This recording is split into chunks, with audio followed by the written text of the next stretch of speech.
Alright. I wash my hands, right? The Riverside investigation was scheduled to last 3 days. By the second day, we had 35 men visit our house, including this guy, who shows up to meet a girl half his age. He comes in and he's jittery, he's jazzed up, and he goes to wash his hands. Well, I'm watching from the next room, and, you know, I don't like every approach to be the same. Paper towels right over here. So I grab a paper towel. He sees me and I hand it to him. And at first he just thinks, oh, gee, thanks. And then there's this, you know, he figures out that this is going to be a problem. Would you have a seat right over on the stool there, please? Oh, who are you? I'm Chris. Chris. Yeah. And who did you come to see, Chris? What's her name? What's her name? I'm sorry. Oh, you caught me off guard. He's, you know, shaky. He looks like he's on some kind of a drug. And in fact, later, police found methamphetamines in his car. You came to see Kelly.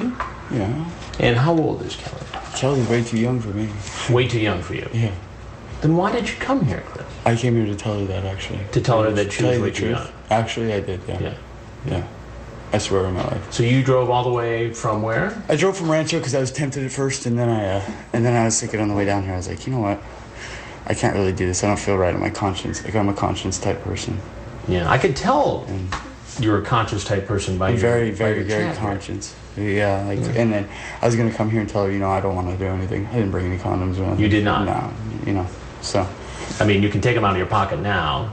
I know from the chat that the decoy had asked him to bring condoms. So I asked him, and he reaches into his pocket. I brought this, but this is really watered down. You can even test it. That's way watered down. Way watered down. Watered down. What is that? It's a 151, but it was this much left, and I put a bunch of water in it. So. You did? Yeah, dude. And that was why? Why'd you do that? Because I didn't want to. I wanted to leave it here when I left and just say, here, you can have this, and that's you know. So you were going to come over here and say, look, do me a favor, though, and just keep your hands out of your pockets, unless you're getting your condoms out of there. That's fine. Yeah, just get what you're getting and put them right on the counter. Yeah, there is one, but it's no good. I always carry it with me. It was always in my wallet, and I took it out of my wallet when I was in my car. And, yeah. No, I have nothing to... I honestly was going to come here and tell her I didn't want to do anything. Right. And tell her, you know what, you're extremely young for this. Right. You know? So you were going to come here and tell 13-year-old Kelly that... you didn't want to do anything with her, but really here's some Bacardi rum and a condom and all kind of... Did you transmit this photograph? Oh my. I didn't know I sent that one. You didn't know? Well, actually, yeah, I did, but... Wow. I wasn't thinking of... To a 13-year-old girl? I'm sorry. You're right. I know, I wasn't thinking. And then he says, and we hadn't heard this before... Hey, look at me, I didn't even take a shower. If I was coming to do something like that, I would have taken a shower, you know? I mean, that's the first thing you do. How old are you? You know, I'm 26 years old, sir. 26 years old. And I really feel bad. the age of the girl you thought you were going to come see. Like, I really feel bad, dude. Like, I mean, I don't even know how to tell you how I feel bad. Now, I was worried, like... So now you go on and do this. I'm sorry. You know, because I was desperate sitting at home, I did. And it's not right to do. You're right. They should have, like, control things on those chat rooms. Would you answer the door naked? And finally, when confronted with the transcripts, you know, he admitted that it didn't look good. I really wasn't even going to come down here. Yeah, but you did. And when I did, because I didn't want to hurt somebody's feelings. I didn't want somebody to be absolutely hurt, okay? And sit there and go, oh my gosh, you didn't show up. You know, and I'm really like a conscious person. I mean, look at me. I'm so dirty, like... I know. Well, I tell you what's dirty is this conversation you know what? had. Yeah, I know. I really should not have done this. I felt absolutely... Yes, don't take my blank out of your mouth till I'm done. I know. Look, if somebody's telling me in the interview that, you know, they've got an addiction or a compulsion that led them to this situation, you have to say, look, you're an adult. Having recognized that, perhaps you should have done something about it before you ended up walking into this house. Yeah, I was not fantasizing about a 13-year-old, for God's sake. You know, that's not right to do. Would you ever have two guys all over you? It's just, like I said, fantasy type things. What would you do with two?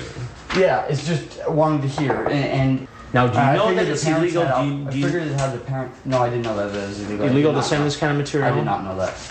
I really didn't. Somebody who you believe is underage? I did not know that. That's against the Oh law. my God. Here's what you need to know, Chris, and that is that I'm Chris Hansen with Dateline NBC, and we're doing a story on people who go. Well, you're welcome to leave and take your stuff with you. But if there's anything else you'd like to say, please tell us. No. If not, when he left the house, I didn't know that he was on probation.